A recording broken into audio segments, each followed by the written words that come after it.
Togoto, mais le gamin. Ah, mille moitié alors, mille Berlin. Berlin, mais je vais en les égbé. Mia, tout le monde bena. Wanta onyonyore. Bena à Kokoda le 22 février 2021. À Péto, à Béyo Mekodjo, il était content tient. Et il est président. Donc, il a fait passer le ne ame yo le capable de pour jouer ne ame on wa no jota ne wa klo Togo ne ba no ne Togo vile pepe wa tu sukulu atu dokplape atu konji adomo ne wa ko nrube nya ogbo ne ju ame ma nyolo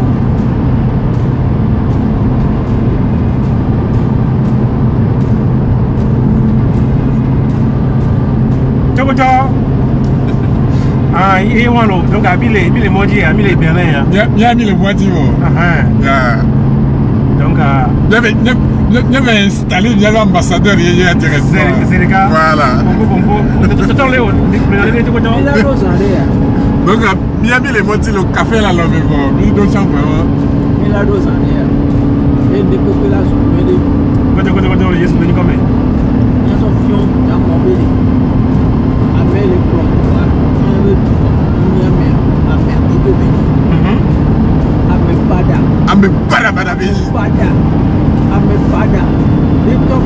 on prend à tu me vines moi me ploto yo ni a peu de Saint-Amène Saint-Amène fika bele yi la ni ba ya ji o e mana no bi ala pon a peu de la pon le tuana et toi pour moi ne me no samba yode ya te ma pro toi moi ne me no munyo ga dia enyo e te ni fia ba le pro toi fia contre toi et pas toi correct et ça doit a mon bon le go e nous ne ina ko ne Bere o pro e to na to ko le be e to be en bada si to mi plaidoyer, mi plaidoyer. C'est la question. Moi, il est ivre. Il est que la vanne voit bien que la quoi. Laisse comparer à mon le voir le Togo quoi. Afrique, Yaman, no Sogodo, mais elle est bonne à nos gens. Il était. Anago pour le meilleur. Mongoli. Il est Mongoli. Il est Mongoli. Ça. Anago et Chochi, et la côté vide nasi, que les djihad, et kangourou vide sordo noumé. Il veut y aller, alors. Ah, ya. Voilà, il y a du dog. Il y a du dog, il y a Nawa. Mano,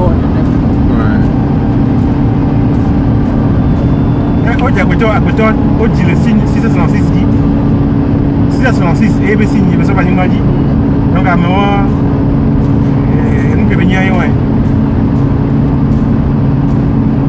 non mais de toutes les façons bien bah nègre bah nyabe non bena mime tion là mais y a du tio à me qui ne du tia me qui tout vieux tient de à me on va clotoir et n'y a que combien mille le pata pata avec tout le président de Goyero docteur médecin c'est tout. Monsieur Fora, m'poni ennemi namio. Non, Togo viveni. D'accord, mais il est d'accord. Et n'y a que combien les guanyi menale. Et du coup, on tient où? On le ouais, on le ouais, niedo. Américain ne va ouais. Mais on me tient vous. Il y a déjà même pas toi. Et n'y a on la va discuter. Mais taf comme une là. Ouais. Mais c'est normal, oh. C'est pas possible ça. Tu glaces au fille. Non mais écoutez.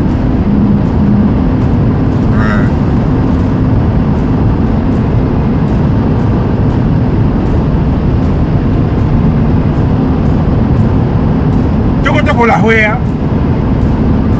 et que mi le hoya ndika ni ami fo me tati mi ami don tane mi tati mi do dare ko mi la wa complètement tati mi ko la wa dare fo me gané adimo ben écoutez faut me gagner, il me faut. Egbe exemple gagner que mi da home ya. Moi ou le quelque jinkusia et nya. Ils ont moins plus de 800 km. Plus de 800 km. Ils m'ont mis les ont, ils ont. Nous qu'est-ce que nous avons? Nous avons bien. Il y a 2 minutes. Mais ils ont tité. Mais tité là, oui. Même pas tité que mi même tina te, bon même pas tité que. Et nous qui les avons fait, il y a mon job pour bréport. Faut y a bébé, il prêtait seulement plus de 6 mois à me téléphoner au gouvernement. Et moi les cas les signes milanais. Les cas de vie on va la sipédi ou et que la sipédi. Donc allez va pouvoir aller. Alors tu peux pas voir et l'animement. Bon non mon soeur là dans le haut. On donne faut aller plonger non. Non mon quoi si ça le faut quand on donne nous voir. À dollar ou quand la te couffa. On l'a dit et plongeon nous la doué. Une table garnie de repas. Bon, on l'a quoi de couffa. C'est ça. Et nous qui les gens actuellement hein. Tout le quoi de coup, bon nous le plongeons. Mais d'accord, non mais d'accord pas tité. Tité. N'aime nous pas globé mounio. Mais maintenant ce couleur il y a bien du monde. C'est pas possible. C'est possible. Tu vois les. Moi on te canne dans son n'y a pas de. Mi matini couleur il y a bien du monde. Donc allez. Amérique moi il est vent meilleur. Tu vois mi faut ça se venir. Tu vois les il y a quelqu'un qui est venu quoi. Nous sommes presque 8 millions. Il y a quelqu'un qui est au Togo. Donc allez, à côté de la tité. Il n'y a pas de bébé page. Le Togo est histoire mais. Et nous qui passons le mime, les gars sont un peu les Berlin. Donc à Togo et bien les miagolo. Mille web miakpo, ne miatité. Mille web miakpo bien passé peu d'amis. Ah oh. Mitité. Gabeng balo.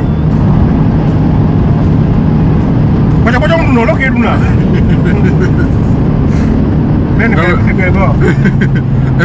Ouais, elle est claire. Donc, allez. Et il y a que connaît le final. Et fort, il y a si béni, il y avait ennemi. Oui. Mais t'as tiré à Deresa Bavaoué. Et vous, bien sûr, il y a ancien président là. Et vous, il y a des problèmes le final. Et tu me dis, il n'y a pas de problème. Il y a la semaine. Voir les gens, aujourd'hui, il y a des gens. Mais tu les médiocres. Mais tu n'as pas le wamo. Il y a des petites mines. Mais tu t'es mis à Niamote complètement. Puisque à bientôt, il y a des gens qui aiment nous. À même nous, avec le gouvernement. Vous avez mis ta bisou, parce que tu as tiré sur le coin. À même été au gouvernement. Mon Dieu. Et il y avait mon Dieu. Hein? Tu as bien fait la semaine année. Nous qui avons capable de mon gouvernement, yo, ma. Et il y a pas de rien. Et il y a un peu de sens, oui. À Mekele, ta gomme les sia, ma t'es pour le nez. À même mon Dieu. Il est bien au gouvernement, yo, et comme elle est. Et nous qui bien fait la semaine, faut la semaine, ne bujak ba kaba fo ba gba Agbodilo Agbodi fo bi ba gba Agbodi la ne be nya na gbe yo me ba gba ne ba fa ko ya me ne mo e se baba we bide abebu ba fa ke enya ke peta ko mi le bulo eye wa e toi ma america to yo na gbe mi wo to vo mi a jeune vieux chan et voilà. Il y a là-bas. Ah, mais où aller? Moi, où est-ce un ami? Néné. Slogan que me donne d'aller, il dit Fort Vivagma. Agbodi. Fort Vivagma. Agbodi là. Fort Vivagma. Agbodi. Et dit, elle a dit, Godo. elle a dit, Yesu ben comme. Yesu ben comme. Nyanye kele si le pompo ya. Munglo agmana dare. Enyalo munglo nglo tokoto. Munglo agmana mefe. Agmana de ka eso foja segmenti. Mule de go mbelane. Ne foja sigbe ba jiwa. Ona ne anglais mbena safe landing. Ya we ne bombe ne me jula sigbe dia. Mi ma do npe o. ma doya mi ya kati garene mi ma le do gapa me o parce que Togo vive ni e jago vo e vi mu nyana mi da attaquer me wo so na kaka sa pane o donc ale mi la wene de mon benade ba ni ancien président ne amekele klojua no klojua le nko kaka vera fide ye e me chakawa o la te yu edu experience abio conseiller e kele ne la na o e ne ko la te nyewa la ero ko bo ba ile jukolo me ya era ti no me o no vinye afore ke mde pom donjo dio e ara ke mde pom donjo dio donc ale o changba to mo e mo ya munyo no e ya ke nyuna to ya ke mi hia fo ya sigbe ne won e nsu ba agbon le veke ko ke ntonglo ye mulo ne pie kpoja le be programme me e o le be gamesu mulo agbon le blomé dane puisque politique be su pour moi donc mulo ne no me na ne mi quasi pe ya Jean-Pierre Fabre ko d'accord en 2010-2015 Jean-Pierre Fabre dit indiscutable, ça c'est indiscutable. Elle est indiscutable. Même bien allé. Ne va pas que je sois fier mieux. Parce que dans le bien yawa et quand tu es à cette heure la nuit dans le bien yawa. À cette heure c'est quelqu'un qui est méchant, foncièrement méchant. On l'a bada à me outoyer la nuit dans le bien yawa. Parce que dès que tu crois d'accord, elle me cobe 2010 ou 2015 à Fabre dit. Donc les hoba ne me amène on aller. Ne me pas y payer. Mais là, reconnaître Jean-Pierre Fabre en tant qu'ancien président du Togo. Elle est possible, où on est. Où on est. C'est ça. Et elle est normale. Elle est normale. C'est vrai. C'est ça. Donc, nous reconnaître Nénéa, ça va avec tous les avantages de l'ancien président. Elle a le garde corps. Elle a le avoué qu'elle était dans tout faire. Elle a le salaire de l'ancien président. Donc, il a l'honneur d'ancien président qui est né au Yoto comme ancien président et même qu'on l'a nommé. Donc, le programme où on est Pierre Koda, bénéficiaire, n'est pas pour un bon homme, mais Jean-Pierre Fabinti. Vous êtes des mères. Il y a tout le lait. On peut y matcher parce que ma mère du Dio. Et il y a un mouvement quoi. Et nous, comme il est dit, allez. Moi, je vais amener Kofi Bani président, alors que je vais président, il est dit là. Et tu en es trop là. Et tu en es trop. Tu vois, tu as mis au soudou là. Il y a un soudou, et tu en es trop. Et puis, il dit que tu peux. À force, tu peux que il y a des. Non, je dis, il va comment il va dans un camion. Et tu as tout le monde. Mais le temps, on a qu'elle est. Elle a cité Villers, elle a Djani. Elle a cité, elle a Djani. Mais il y a tout le monde. Elle a fait elle a Djani. Elle a verres, elle a Djani. Quelqu'un va côté, on va dans la stable, va zone. Donc, à force, tu peux que il y a des Togo politiques qui amènent une année. Et tu en es trop, tu vois. Et petit, une régime, il n'y a pas que deux. Et bon, ne vais pas voir. Non, d'accord. Ne confier le dia, confier le président. Ne pas dire le dia, pas dire le président. Easy. Ne toyer le dia, ton président. Elle est easy quoi. Et nous, il va vous dire, mais l'homme, on a. Il est pas avec moi.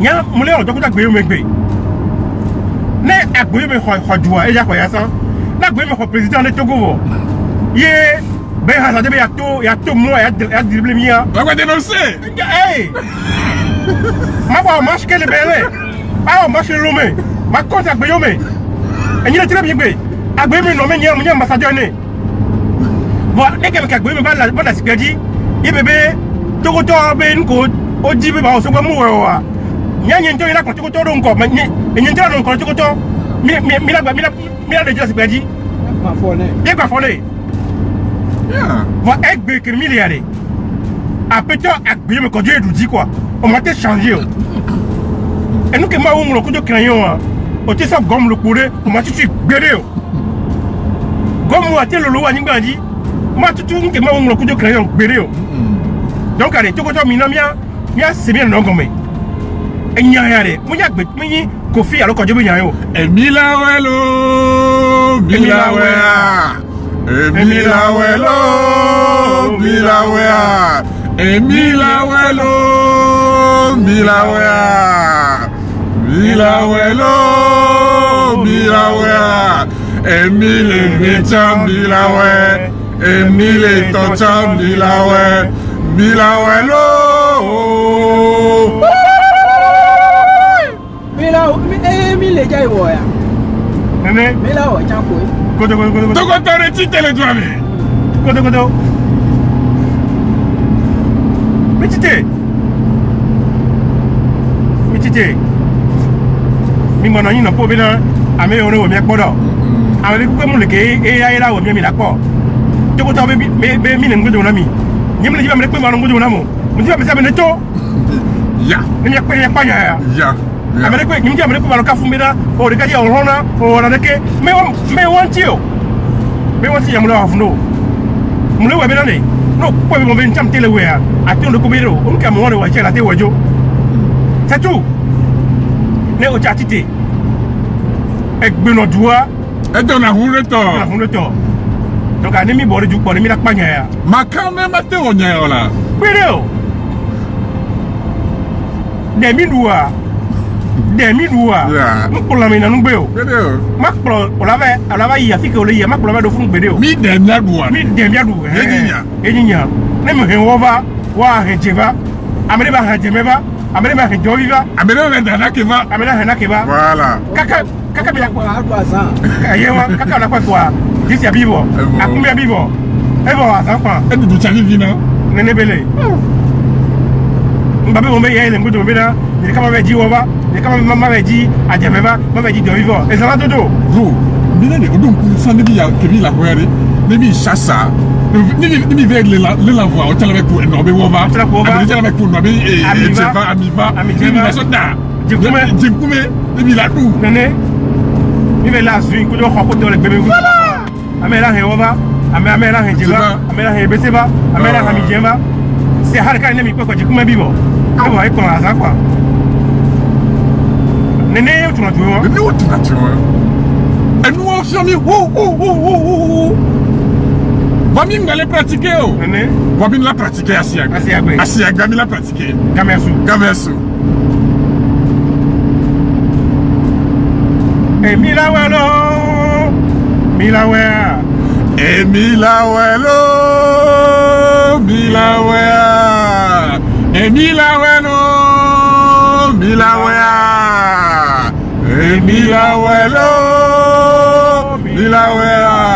Emile Vecham Bilawe, Emile Toncham Bilawe, Emile lo.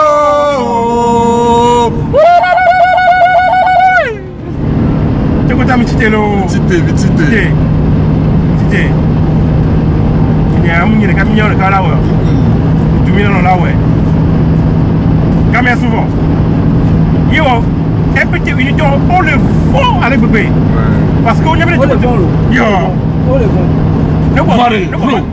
va fou. Moi je suis capé pour. Ro, où t'es mis le plan? On va fou. Et va nettoyer. Il y a combien de mis le plan là? On va fou. Tout combien de temps qui mini. Et va nettoyer. Il y a combien de plan? Voilà. Wato nyabino. Tiens fifi amunyo. Voilà. On va non fifi au fifi au de l'ouvre. Tati moi de coucou et bon n'y a pas le fou. Minga vo RPT vini et tu me viens combien quand t'as vini voilà et que mi fia yemi le moi même a munyon lo donc à mi fima mi le niveau mais toi son et moi son à nous deux et bon n'y a pas mi la au père easy bien mi tiro ka comme c'est maintenant on fina nous pas toi fino akuma ke foya se kalo numea akuma hozo mo te dio yam le ka février même le glen be foya se me akuma ko kalo numea 22 février 2020 akuma hozo wo mo te dio emi quoi mo te bio zomble be la te mio hozo nu 6 mois ya ele foi na kuma va aje mettre papa mettre papa que me telefone me television mate mio de ko blatru yi mi ya ke ni le ya wani ni ko ya nya de ka ja dola ya ne mi ngwa wani ina no ko bi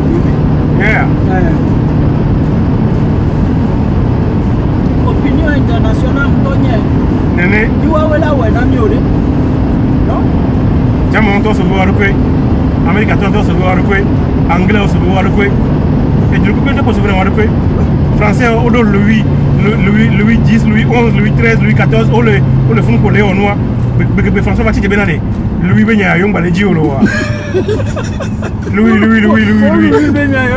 Ah, on va le dire Louis, on va le dire chèvre. Non, Mao. On va dire Louis Beignan. Oh, baby, à Janté, il y a le dire. Yo, de moi, mère. On le voit, quoi. On va le Louis à Oléa.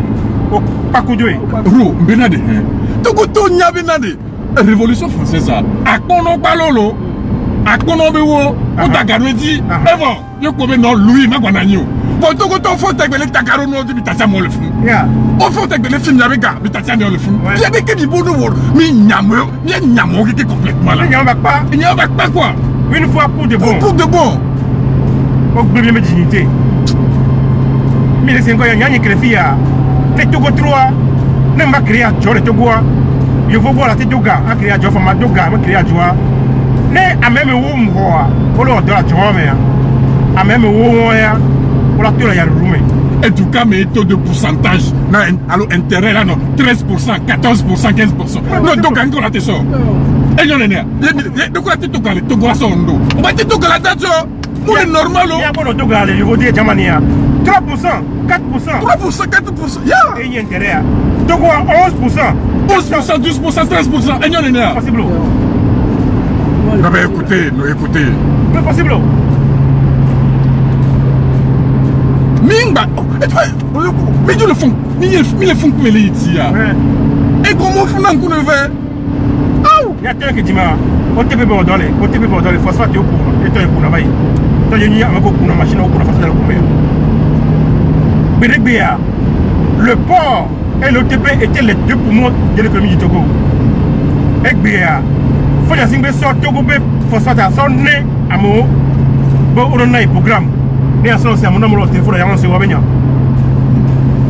Et tout benoît. Et tout benoît phosphate que ni Togo économie ben c'est. Et bien, on va aller bien le cas. Mais va Togo qu'est-ce que Ro, mais là des cas. Madame Pundela, des cas comme une sénon. Même c'est comme un grenamlo. Amo, ton vie qu'on vient dans un condo, Annie Bagbalota. Tu viens au tati et doit bliboua, son américain. Elle est si, faut regarder bien, et il n'y a ton vie. Bon, les gars, on doit quitter. Et il n'y a pas de togbe non là. Vous nous venez pas que quelqu'un fiwa, mais là on a connoté, on a pas de temps, tout ton qui ça. Et il y a doublé bokeh, on le film, on a pas taré, on tient et tout oui. Ah mais ça me tué. Donc quand on a mais des cabas sont tout avec ici, donc qui sont et là. Et il y a pas de combien de gros là. Moi dignité veut dire quoi? On t'en fier à pour fierté. Mais à moi et quand là non kingo là ouais. À moi la hobe gawe mina yo ko yo ma. Et non.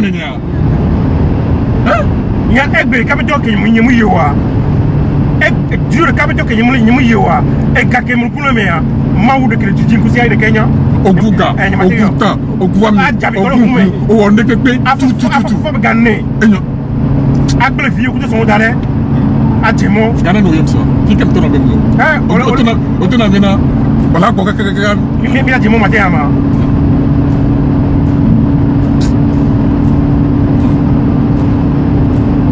Miami le vote à Domino Mio.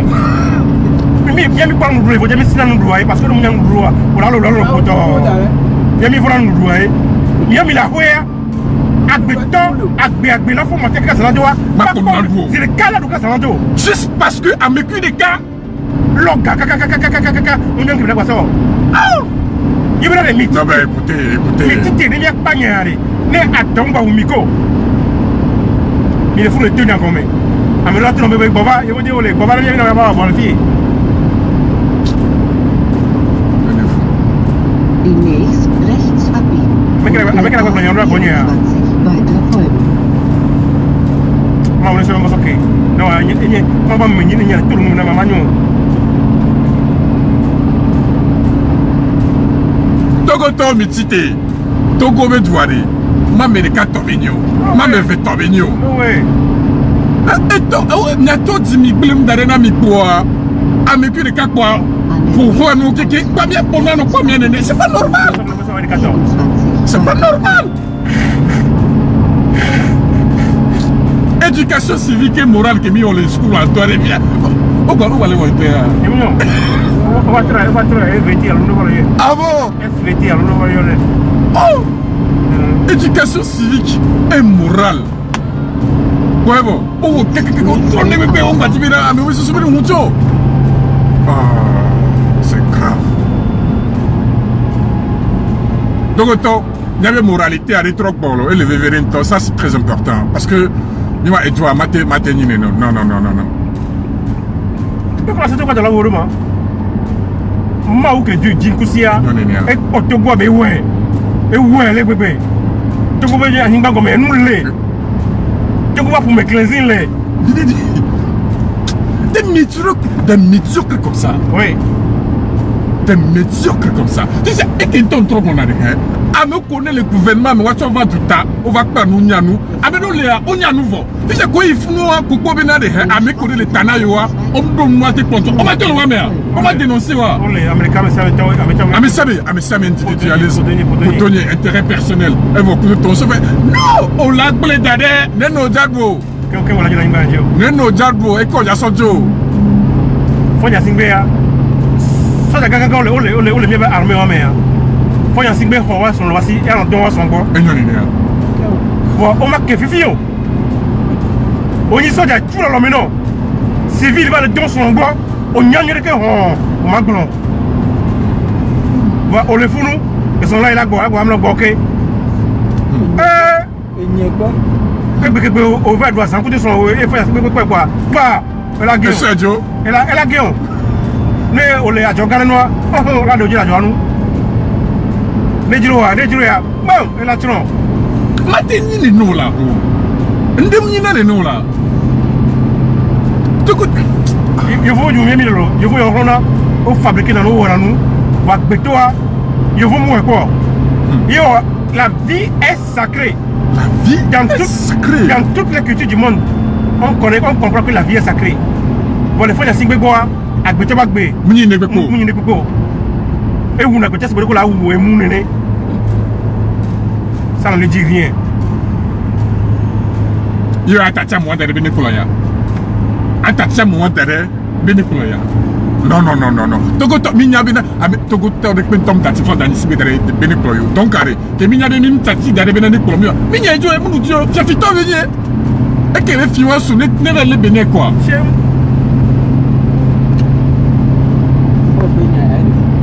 On y est petit temps. Pour le régime, on tourne à mon ménané. Un régime alors à Mounion et les Glétois. Il y a des moments gamérés. C'était le temps de l'ignorance. Il y a des moments mouniensants. Et donc, si on est capable d'affiler, et on me souvent, on nous souvent. Et va les former, on va aller à Dioua pour la blême lundi. Voilà. Et bien, on est caca. Mais tu as dit quoi, il y a des moments, et Djoko va assis à Bétoiré. Moi, le normal, moi, le possible. Parce que faut y school les voter. Et quoi nous quoi? Et nous il m'a toléré. Jamais. C'est inacceptable. Inadmissible. Incompréhensible. Donc on te connaît avec quoi? Donc au Konami, donc il faut à mon Konami, Afrique à côté au Konami. Et on a est-ce que si vous l'avez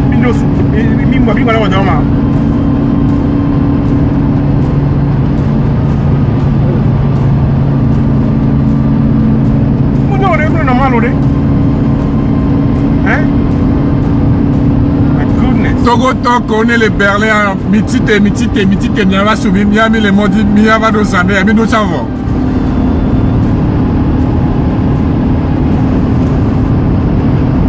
Il y a des filles, même les tacos, Kudo, NK, et des mauvais filles, le haut. J'ai les vidéos.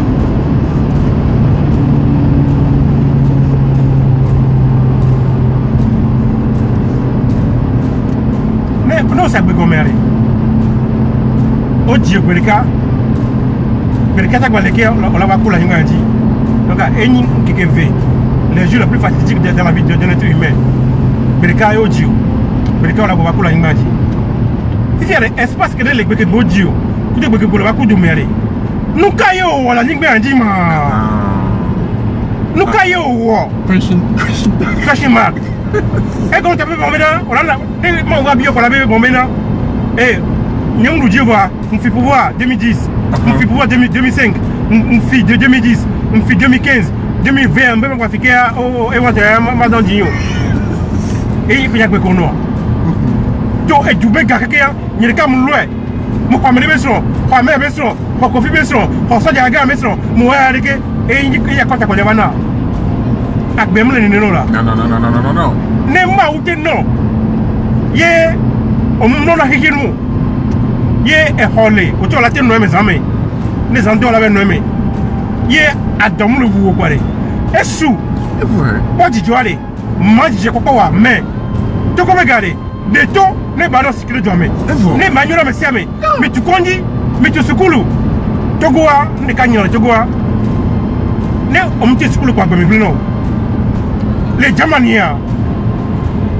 Non, moi, je secoue encore, non. On a pas d'or. Non, mais on donc la chara bikudo avec les splash de la mano du gariga. Encore le moment. Ala gwa. Les afino bien, alors qu'on fera de la Jamania. Ojo du gawu. On a j'aime que secoue la doctorat. On a secoue la doctorat. Bon, amoko, on est secoue ouvert plat doigt, plat du gasso. Mais 21e siècle, mais tu le permets de venir. Mais c'est que la tête secoue quoi. Amédéo Léa. Moi, vous créez, vous. Et nous, quand on fait le secoue là, mais il n'y a pas de Amédéo Léa, alors, mais doyo. Voilà. Donc, il y a créé une que en anglais, vocational schools. Et docteur school. Amédéo Platé là, Amédéo Capita, Amédéo Biclet, Amédéo Maçon. Et nous, mais, hamé. Et gâteau que si qu'on a créé moi. Mais là, assurance. Assurance n'a mais jamais. Non, les dons, ils conduisent. On l'a pas bon, sans qu'il y ait le vifé, mais non, les dons, ils conduisent. On l'a ticket là-bas. On l'a traité. Non, on y va qui? On l'a ticket. On l'a dobino. Qu'il y ait le vifé, mais il y a un signal. Il y a un signal cacao. Donc, le vifé, mais elle est possible de Togo. Il y a des hommes gamés. Elle est possible de Togo grand-mère. Elle est possible de Togo avec B.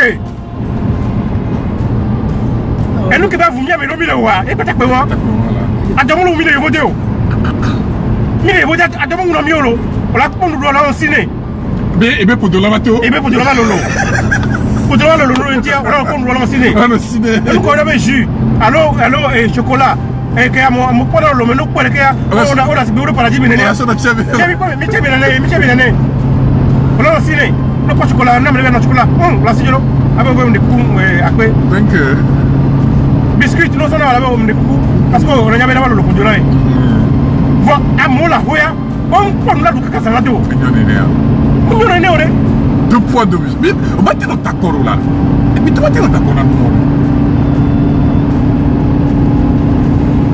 les gens ont accepté la pauvreté est devenue une fatalité que les gens acceptent au Togo on est possible nous accepter pauvreté quoi elle si accepter maladie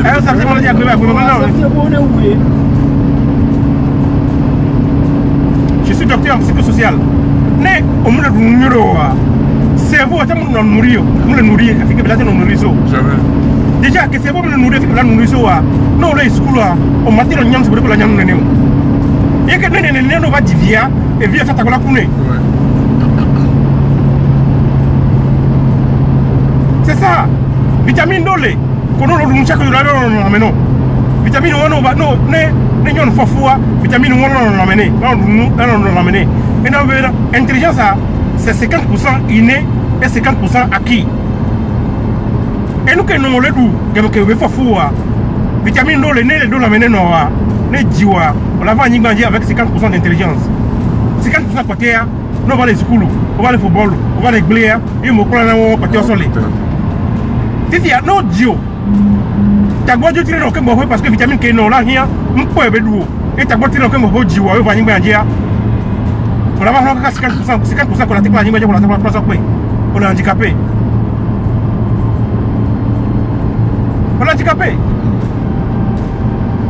alors que non 50% s'en va il va prendre 20% so pe 70% non est-ce on a évolué la nyimba dit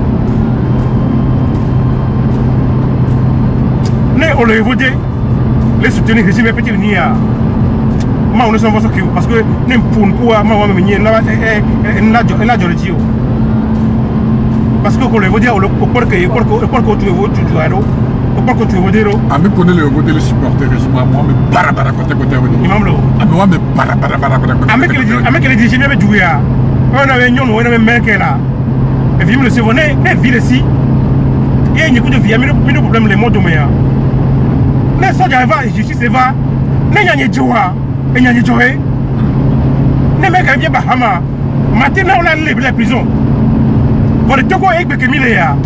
Amédée Léa. Non, tu ne peux pas. On me doit dans le chat. Non, on peut.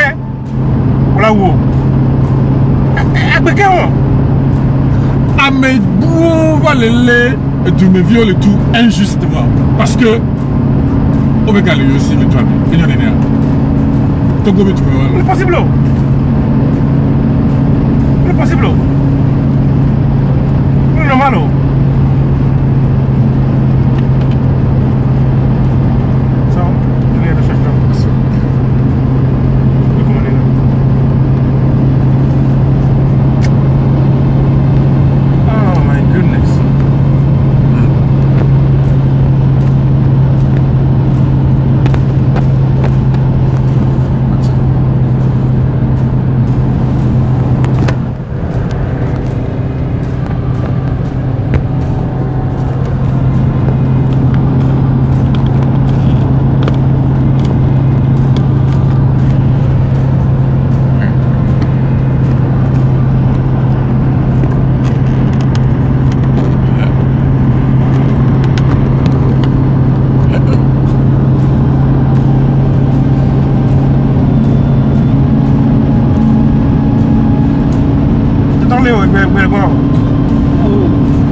Ils sont Bremen matin aller à Berlin.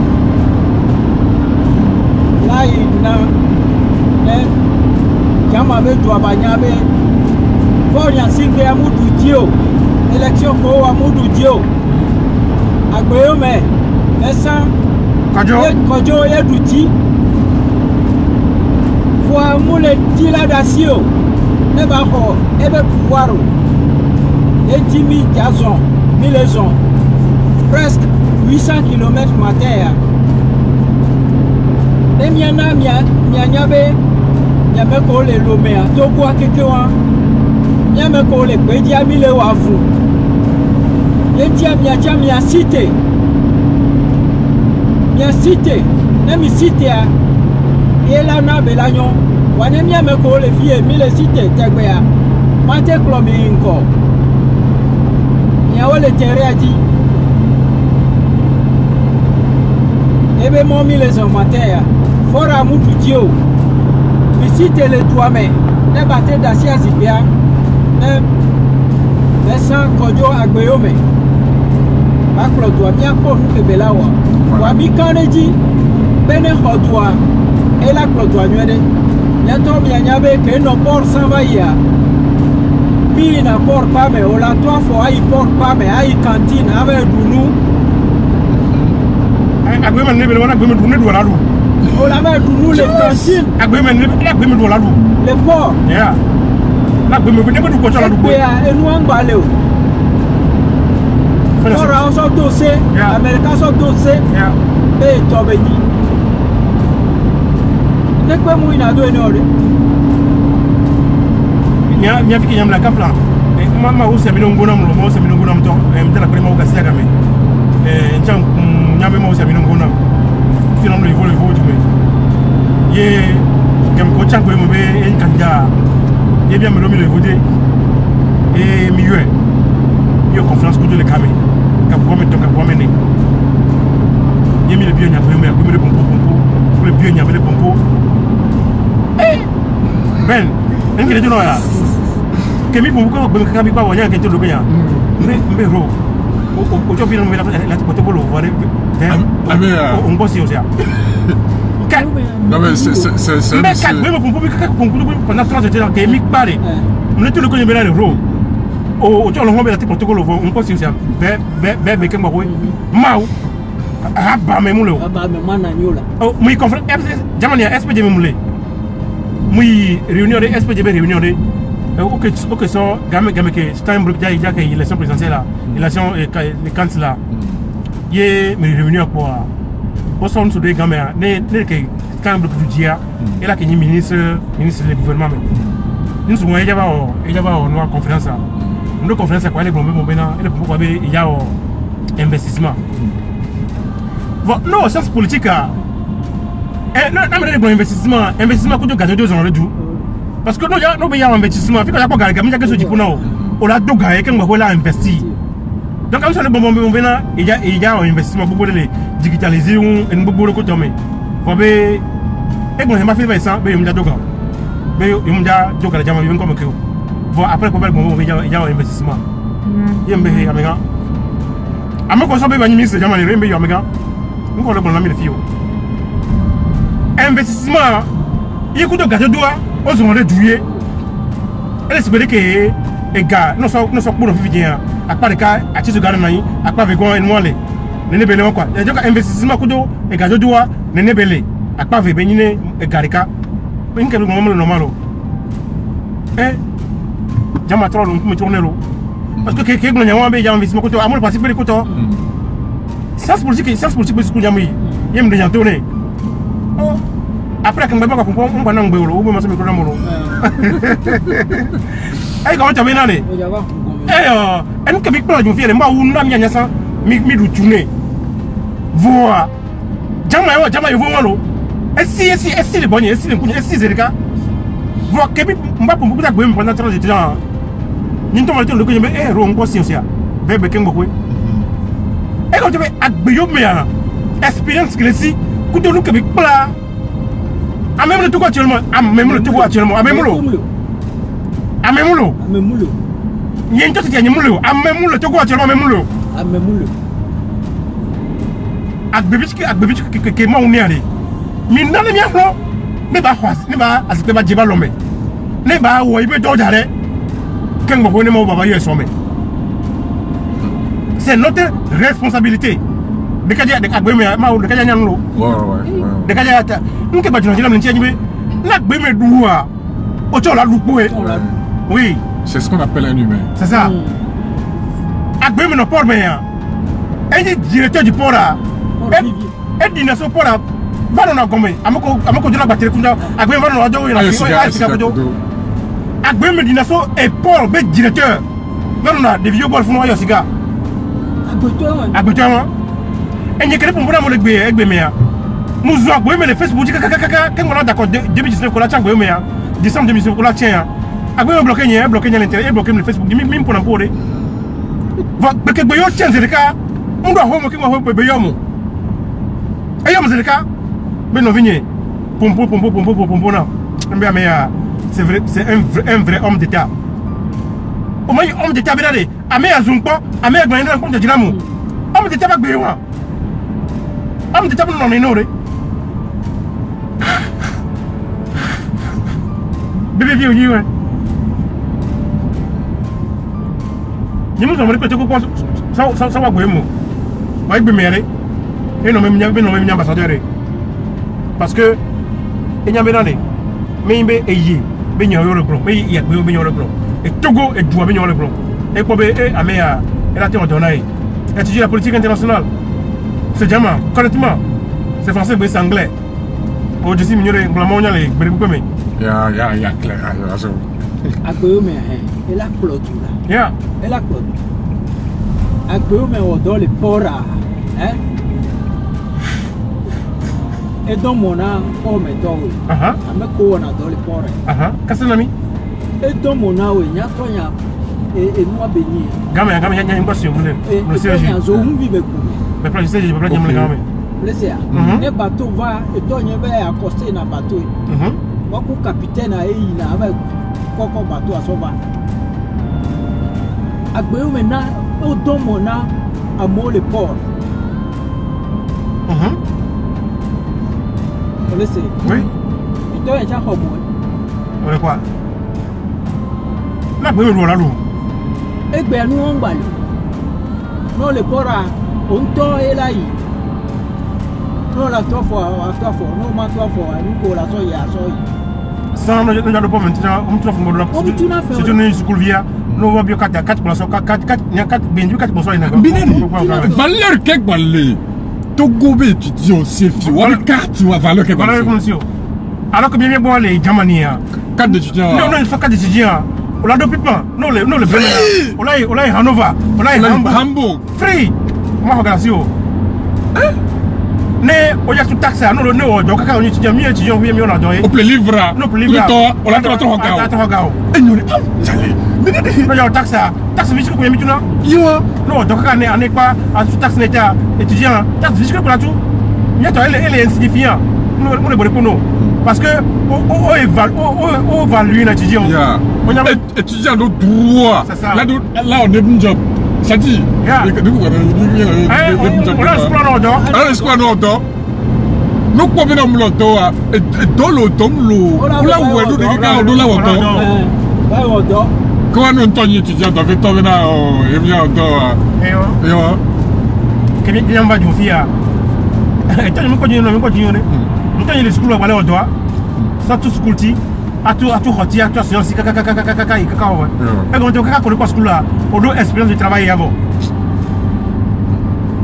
étudiant ko yino on doit expérience de travail comme on va le domaine on a dehors Togo be étudiant là va pour les gars school pas mais à gazer et il y a campus on quoi que jona hein berika mla home pomo moi je campus m'a fait nous gave me nous ça je comme bana nous sommes na bien moi je comme campus moi doit tikume quand même OK au assemblée générale pas mais Charlie ça je va pas mais au fond mon kaka ko meto ko do atikume va au point que bien étudiant te ko ko bi dura no yola no ko ko so ko ko nyala be que au point de que boa on y a ce que étudiant mi ko ta assemblée générale et ko hunde garder fond yayi pali me moji be no ko un petit peu de bisame no bis 9 place 15 place un petit peu de mettre là on est allé me forcer je comme média je comme non voilà pas me dire nyam fie nyum wa molo nyam fie nyum wa mo nyum on ko na o wala wo ko galo eduke mo agbeche ma gbe en gbado valeur soja la campus pas mais avec les étudiants les ay no ibe xomé classe ade do so ji be la ga jengba amro ko bona amro ko no zerika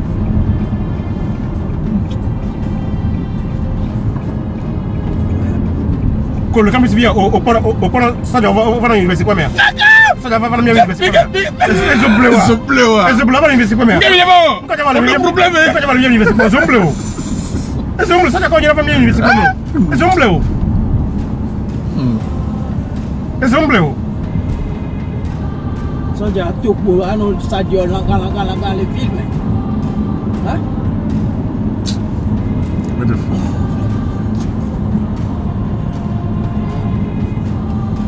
Et des pommes les bécois, nous devons nous quand même le deuxième année. Et on y a la quatrième année. On campus il y a deuxième année. Mais il va c'est quoi? Mais le c'est quoi? On va gagner la combien? Il y avait d'eau. On va c'est quoi? C'est la compagnie qui est bien carte d'identité. Mais fica so carte d'identité pour les filles là. Le carte d'identité. Et bien les matins on est pour la mieux. Le carte d'identité encore. Comme il y a tellement là, il y a des gens qui ont essayé de ba. Et bien tu sais campus va y au delà campus. Aujourd'hui on a complexe d'infériorité tiens.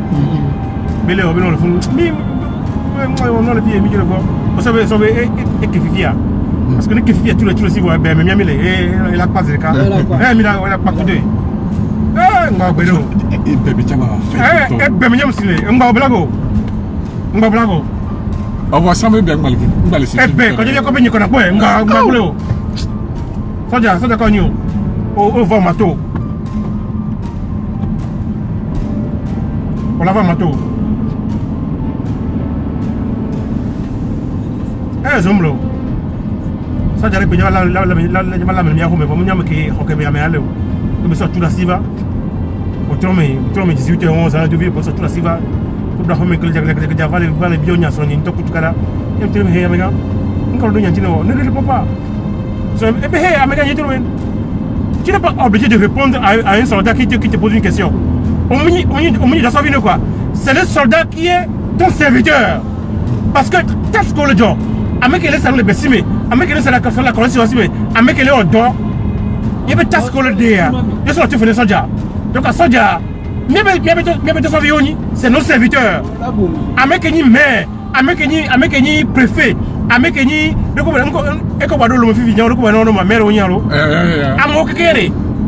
patron là, mère mon appelle patron. Soja que le mondial mon patron là. Et dans sa vie on y quoi. Avec un parti politique pas mégan, mon patron là. C'est un serviteur. Le mot ministre ça vient d'un mot latin qui veut dire quoi? Serviteur. Le ministre c'est un serviteur du peuple. Le président c'est un serviteur du peuple. Le maire, le préfet, c'est des serviteurs du peuple. Tout autant, ça dit on est, oh mon patron, oh mon colonel, oh mon général, oh mon maire. Mais quel bléau? Qui vous a trompé comme ça? Mais quel bléau? Mais quel bléau? Mais bléau?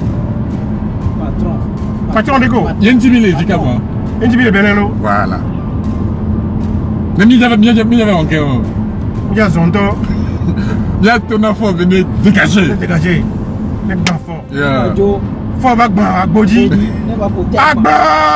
Agbodi. Faut vive Agbodi. Agbodi. C'est le cas. Emilawelo. Milawea. Emilawelo. Milawea. Emilawelo. Milawea. Emilawelo. Milawea. Emile Vecha Milawe. Emile Tocha Milawe. Emilawelo. Togoto Mitite. Zereka. Mitite la houé. Lomé, Vogan, Aneho, Tchévier, Tablibo, Mitite Miado Lomé. Berkabinia fait pour Bobilani. Berkabinia pour venir. De 9h jusqu'à 15h, 16h, c'est fini, il n'y aura pas. Elle est comme ça comme il a pas. Aidez-moi. Des cas de vie, tu me vailles. On va aller au décon, au bout de la présidence. Bien, on me doit la présidence. Je vois, il y a quelque part. Mais tu t'es assez bien, fait que Dieu même il a hier. Mais lui, nous sommes nous tous là.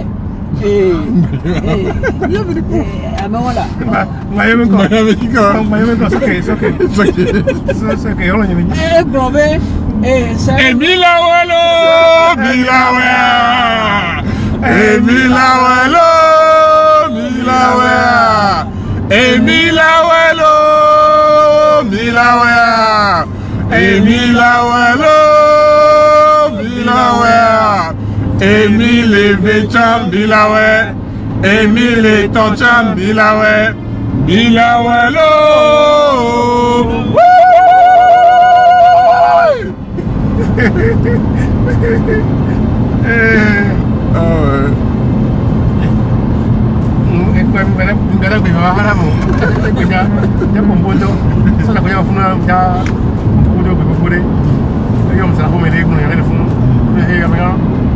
Par contre, c'est nous on a blague.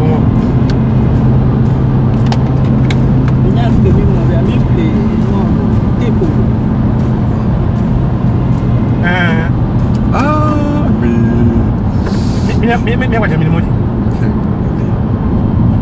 Ça sonne quand on y a quoi d'abord. Ça sonne prochain, mais il y a quoi, Milaï.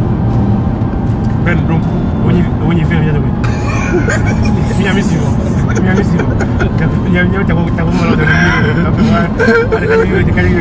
y a mis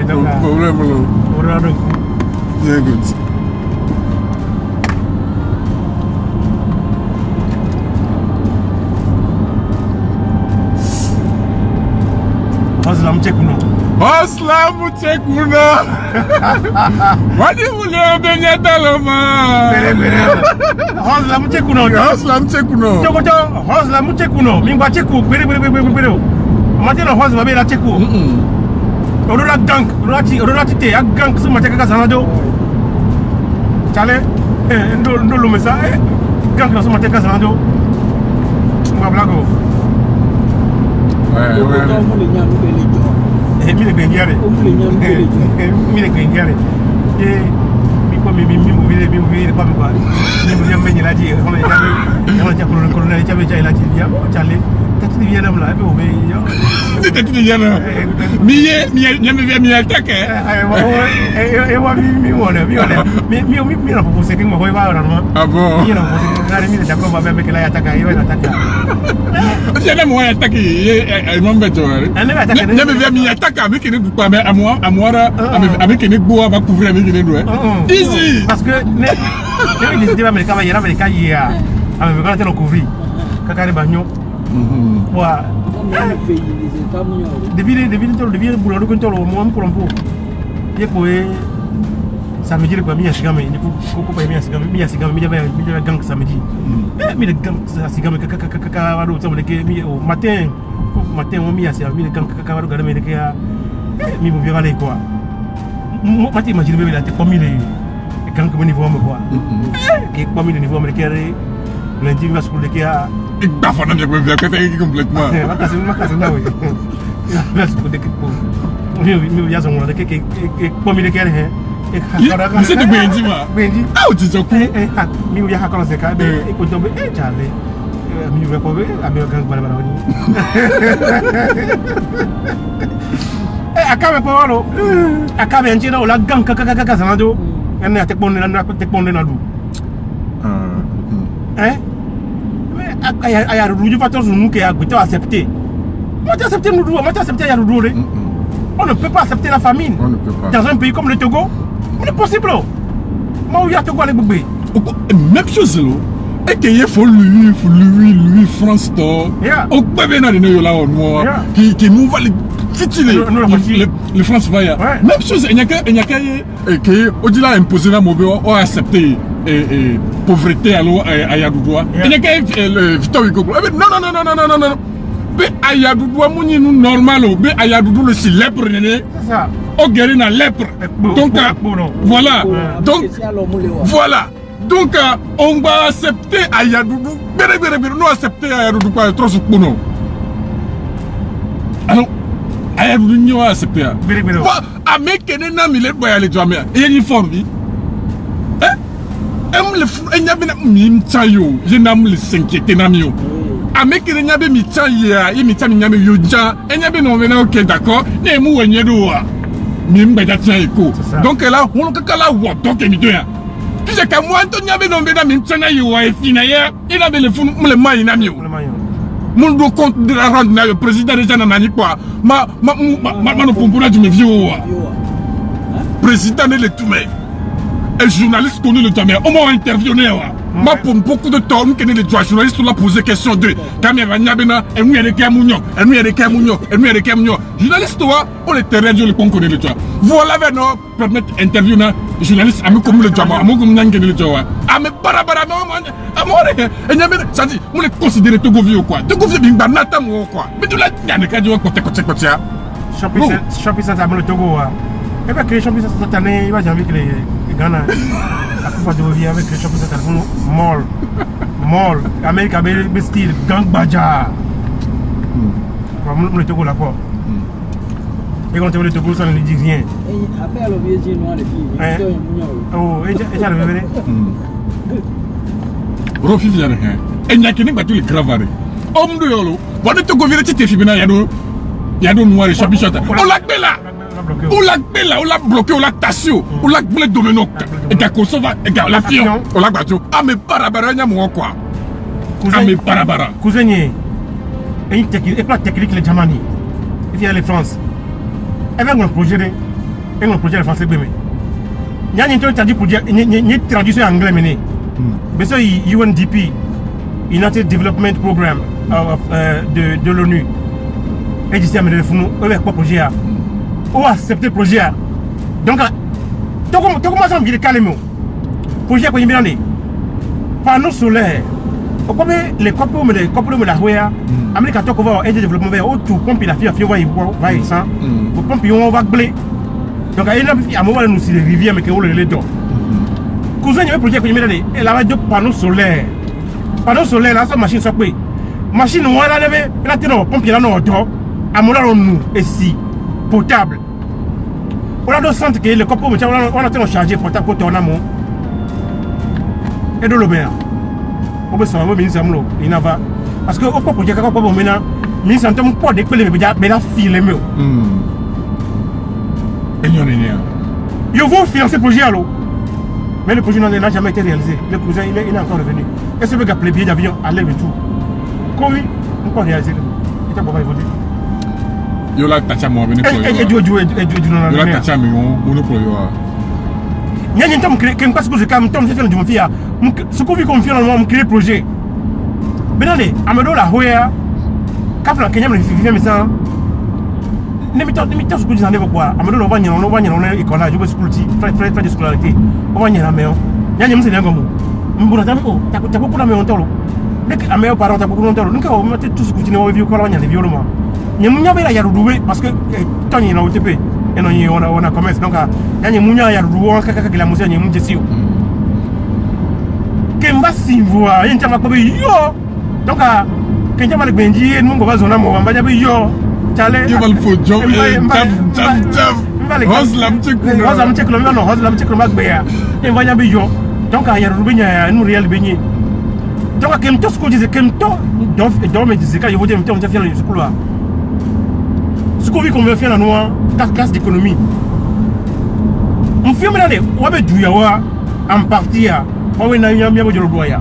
Parce que on va soutenir le théâtre mieux du on va qu'il va finalement bien ressources minières côté donc quand des vieux seigneurs et touché ou quoi donc quand des vieux on va bien projet côté on a industriel on a et nous industrie ganga bon vers on a projet le koraga et quand on le contamé en kabi mi ça non ko la hoye wa son pour le wa go va des vieux wasia on dit on do gagner non américain c'est 100 000 200 000 néné Togo nous elle est tellement ingénieuse que nos deux Ghanais 100 000 200 000 elle a tiré d'argent à chaque que les deux elle a le pauvre viadi elle a deux viables sur projet classe néant Togo nous et dans la longue elle va familiale ok familiale ok ah Togo nous aïkona mi akpena mi lo Togo nous boubou respect Togo nous respect akpelo Togo nous miawelo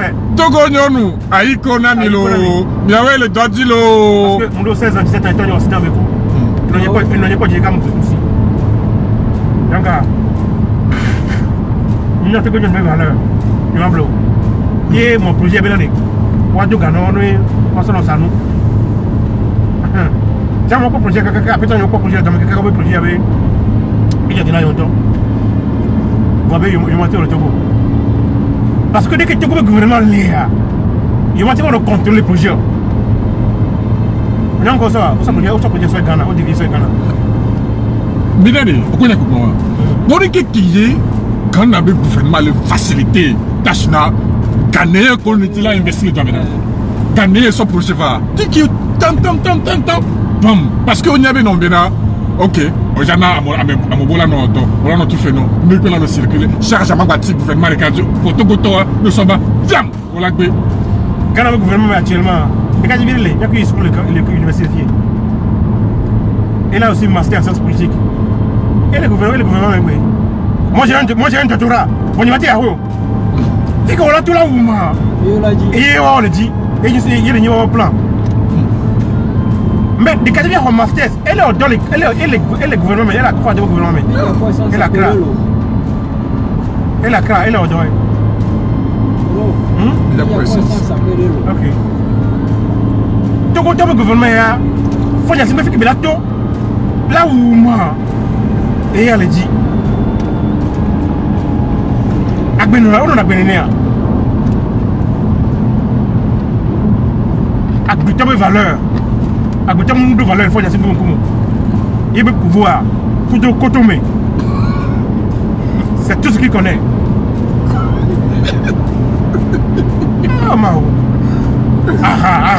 Non, pouvoir, c'est tout ce qu'il faut y aller connaître. Attends. T'es qui là, donc directement sur le camp Mexique. C'est ça. Et non, Egbe ko so na egbe special yo so won ni. Kame ane batte nsu me basem ni. Ba ho so jo gangan be so. Nyanyi mo na no lo. O ne o tuku so nyanyi ni mu nyon wa ye wa. Egbe mu nyon. Je te tue, ma wo. Parce que c'est ma dignité. Non, tout coup son nia. Ma va la roue, ma pas coup de Zerka. Parce que gangan. Ça la gangan. Tout gangan le merci. Avec une civil. Ça va son la sio. By heart. Alors Django. Et vieux Beno. Et vieux Beno. Yeah. Non, mais quand même. Là non, grade le cas. Faut que classer ça. Alors ça va d'aller et dormir nous. Quand ça d'aller au terrain. Et bon, là on croit qu'à fond, alors figal fond. Et là pour les filles, on y a que nous là parce que ils sont il est dans son rang. Fine. Ils travaillent correctement. On a checké son anti. Et son compteur le temps vide. Et là avec tequila. Attends de tequila mais si quand fica du camera. Merci que alors. Et de ça merci. Catapila et nous quand on vit vidéo et tu catapila tequila spécial vous dites tequila vous on discute tequila cosa spécial et nous quand il faut la fière tout nous tequila pour catapila mais le fond catalyseur il faut tourner pour non. Oh, Nyasingwe. Émission.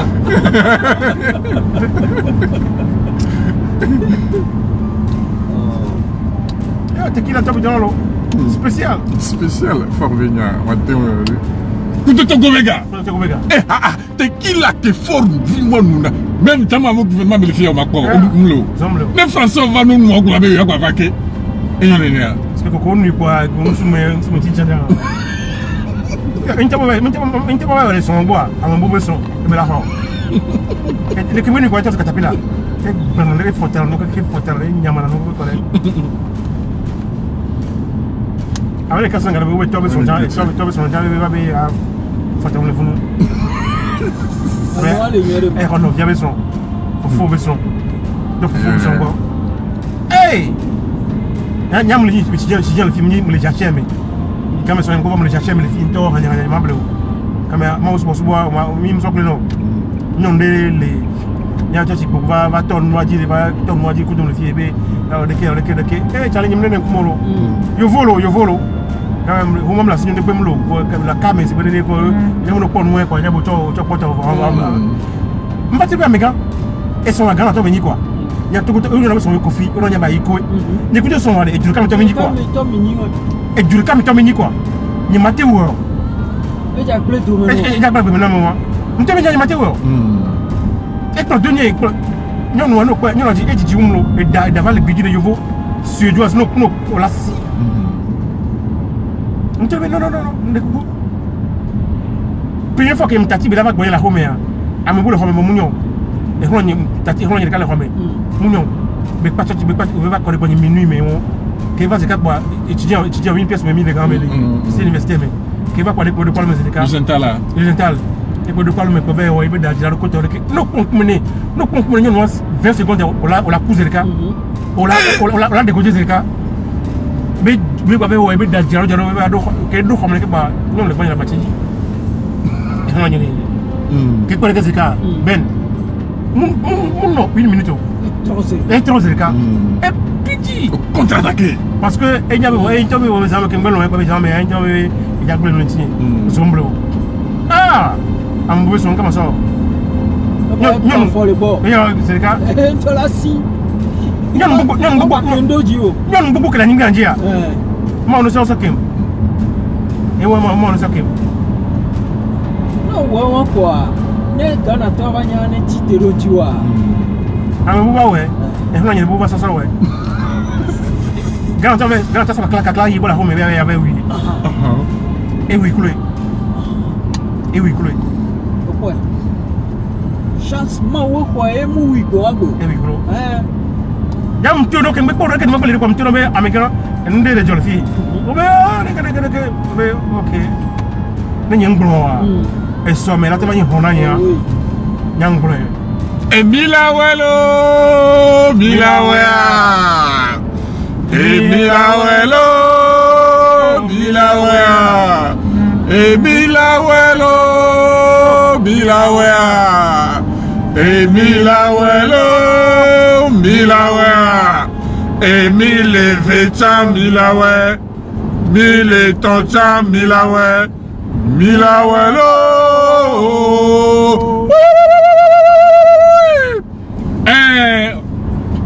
Il y avait un nouveau ambassadeur qui est mis avait déposé actuellement les Berlins et les filles.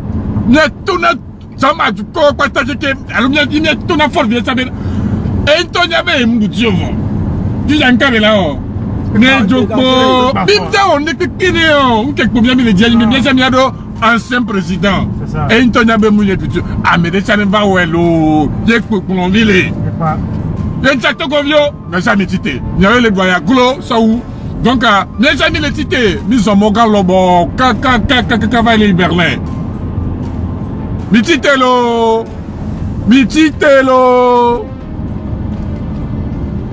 Garanteur police, mais Odo et Noir, musique, groupe de musique d'hier. 2018 à 2017 à 2018. On va demander filles. On va passer là. On va tout les. On va sans que mon baba. Il y a Kovami. Jammo Dona. On fout la musique à l'époque. Ya, bah, Tokoto Lincoln, le moment. Là. Ma oui, il a Tokoto à l'époque. Togo Soja, moi, oui, il a l'époque. Oh, Togo Soja. On le fout. On le fout. Non, faut un tout bon, mais. Ah, non, on a tassé son India. Et moi, tout le monde, ça que mais il y a. À régler quelque chose. Il y a ma grande là.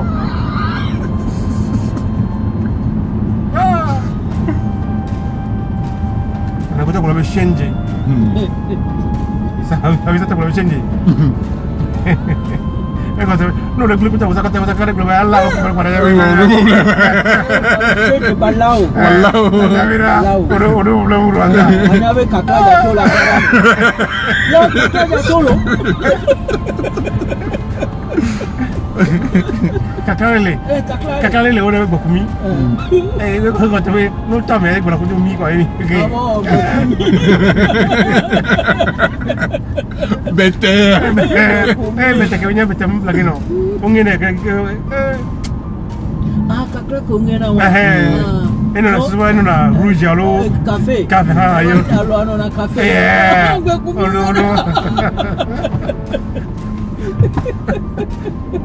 Cacra on a l'eau. Non, blague, l'intérêt là, non, éduquement, nous avons peu dignité de Bémoulé, mais pour ne pas tout ces fois, tout autour de lui. Mais quel oignon? Yesu qui dit, oh, ma bébia, et pas n'y a pas de gilo. C'est quoi gilo? Elle l'avait paumé, yo gilé. Bro, va passer message. Passez message, toi. Il n'y a qu'au gloya. Il y a son pour na Togo pasteur. Il y avait Togo pasteur qu'on a ni service secret vividelfi. Oh homie, le tout fait nami. Le munganga to comme nami. Il a mis les samo, il a mis les démoralisés. Et tout me vio. On va rendre avec dignité wa. Mitro dimelo. Yesu Christ on to que va ni badia. Nyanya obe va tolo. Entia mitro dime. Mi jesimi le kareka. Nyo konu ve honaka. Ano samewa. Mi jesimi le mitro dime. Bang ça. Et dobe yo ta dona fort. On va motar et plono. On va comme barabara kolowa. Oh, vous tchatiro le Togo. Ouais. Eh, chamanye, si que je vous donne toqué et doit wamele. Biti. Ça c'est quoi ton humo? Vous bébé na ma tchatiro oh politiser tchatiro ça. Enyonenia. Non, tchatiro. Amo wa tchatite. Et que le plan motar et plono moi. Mais on doit faire des trucs non soit affaire à ya fide commissariat de quoi. On l'a tourné va da signa wa. Amo yo desi. Nous qui avons bien la peine. Oh, le campus de l'Omea. Nous continuons à Kame, couteau et de Pomlena. Quelqu'un va aller comme les il y a CHU campus là comme ça, il comme les gars. Il va d'eau le mettre de finois. On tourne chauffeur là, ne comme le de maille, il y a des magots. Tu feras mettre à la mais amène-moi là-bas. Mais amène-moi là-bas. Ça t'es là où me paye. Parce que elle doit comme les gars, elle a ouvert ça. Ça t'es à des mal là où me paye. Ça t'es elle a pas bonné. Il y a des coups de l'eau. Les mots on a un découpé à fin. Ça tu m'as oué, ça tu m'as oué. Les néo d'intiens. Les néo on tient. Les mêmes on dit ma oué, bela do fene. Les mêmes ma oué, la première ma oué. Il y a Kédeni, toi, et nous. Les ma oué on tient. Au point de vue, on va les réclamer à Gomé parce qu'on y a bien aussi. À Gomé, on doit bon quand même, on y a une potion là, on peut dire que ça gagne. On peut 92 à le mois de mai. Autant soit Gomé, mais un coup de tollé. À Koumape, n'y a pas de TP. Ah, quand même, on peut dire quand même. À Koumape, on dit aller. À Gomé va. Autant jouer les quotas. Ya, quota parce qu'on y a mis. À Gomé va java au campagne ndé gamé au jao législative bendé. Et gamé au jao comment appelle-t-on? Mais législative gamé au jao. Donc on a c'est vraiment. Et il y a des moments où on est bien mauvais dans est-ce que on a constitution changement coup de loi changer référendum. On dit référendum. OK. Mais grand mais il y a Gomé va. Oh. On doit rendez-vous à Gomé nous en mécanique bana. Il pas Gomé va do. À Gomé ça 504 yé. Gamé on a doit 11 ans, 12 ans. On continue, on te comprend. 11 ans, 12 ans, mando grand-mère. Kagbe me so, et on va pas me dire que c'est quelque chose. Voilà, dès que vous êtes au home là, dès que vous avez besoin de pour là, on tombe pour vous dire là. Il y a comment vous êtes au jour. Oh, ma.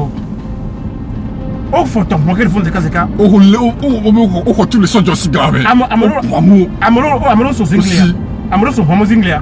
Amoro de batterie radio, amoro des audio, amoro les chants qui la tête en entière. Dans l'espace de 1 heure de temps, au chant les coups de et pas votre téléphone. Ak ma beto retité. Hey!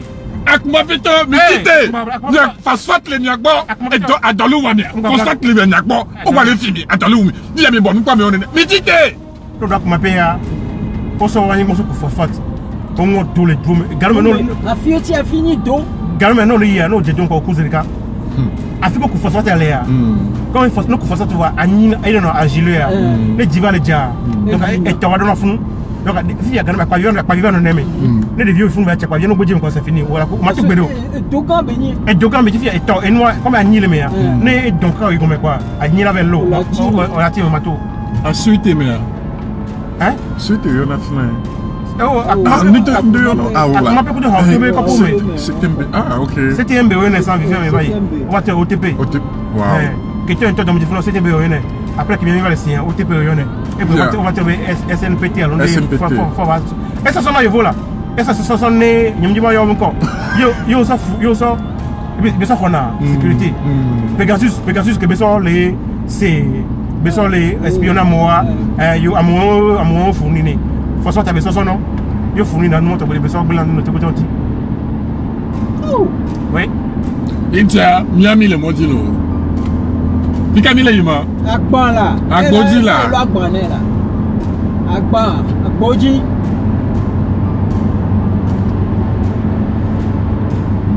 et a commis là et belado et commis là et belado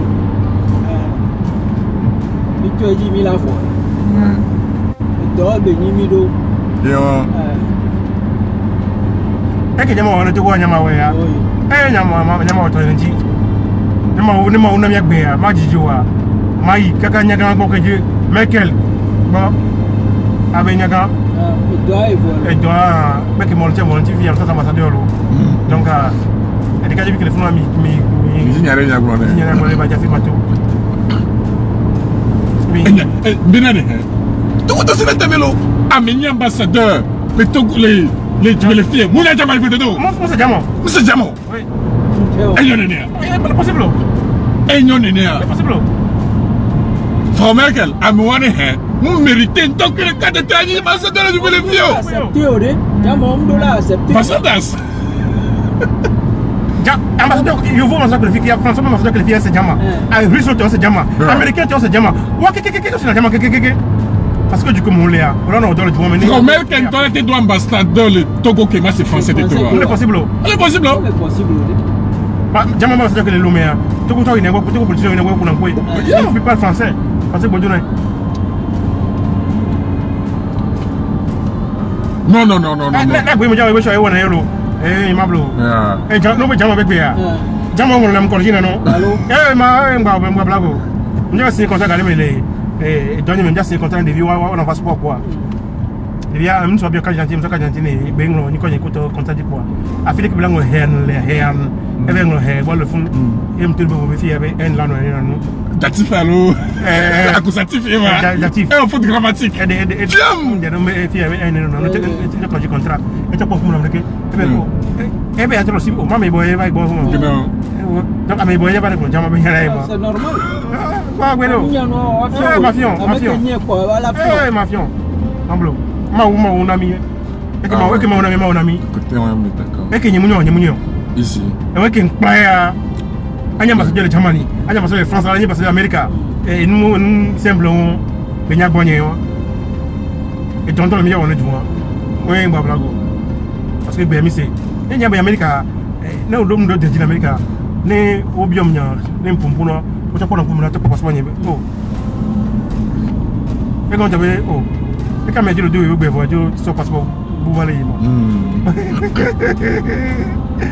Et Amérique nyam dépend na Amérique ko.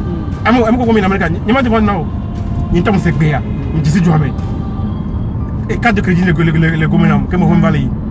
Nto maté mjo Mto me no mitem ko to domaine tam ko ba ko. Mto mjo. La fatalité. Mto. C'est bien terminé nyam do nyam to ma veut parce que quand je nyamba, nyamba ba payer. Nyamba Au tourisme là. Tourisme nyamba la nyebe ba je me vide. Le week-end me voir. Ya konto fa. Wa avant week-end ya ni tam to lo. Konyare de. Ah mto. Tourisme malvatogo. Tourisme malvatogo. Mais rater sans saper. Alors que on be do no vale moji ya. On tu funi on meta ko bu ya bi lai kama cha souvent gavé les milo très bien ya quand tu me demande on est bien jamia la voiture bon de toutes les façons on sait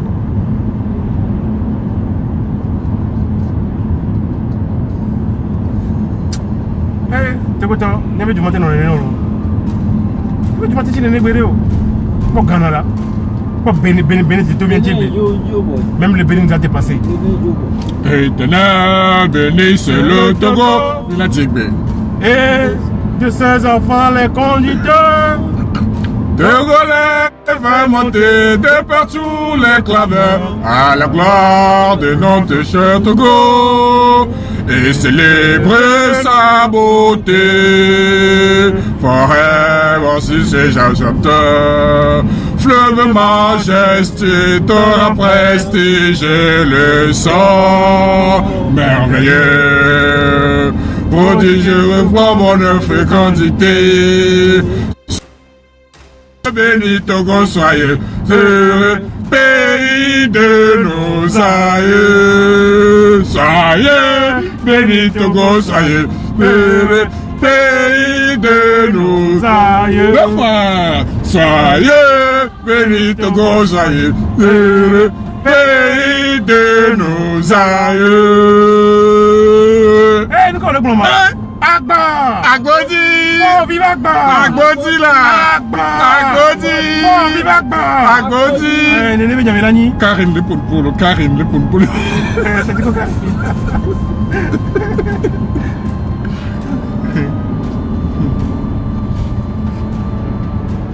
This is Germany, man, I tell you. Yeah.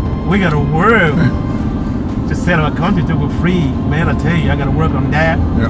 And that's one of the reasons why the Lord created me. I ain't going to disappoint my God. I got to do what God calls me to do. Yeah. Tell you. Ich muss tun, das wofür Gott mich geschaffen hat. Ja. Und das werde ich tun bis Ende.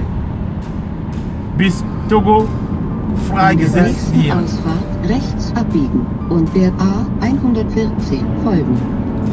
Éternel, bénisse le Togo. Le Togo.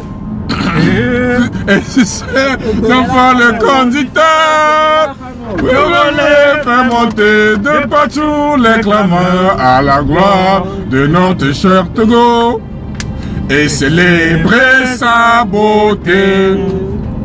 Forêt, ainsi ce chanteur, feu majesté, ton prestige, le sang merveilleux. Prodigue pour bonne fécondité. Soyez béni Togo, soyez heureux, pays de nos aïeux. Togota, Titi. Zéléga. Yeah. Zimben.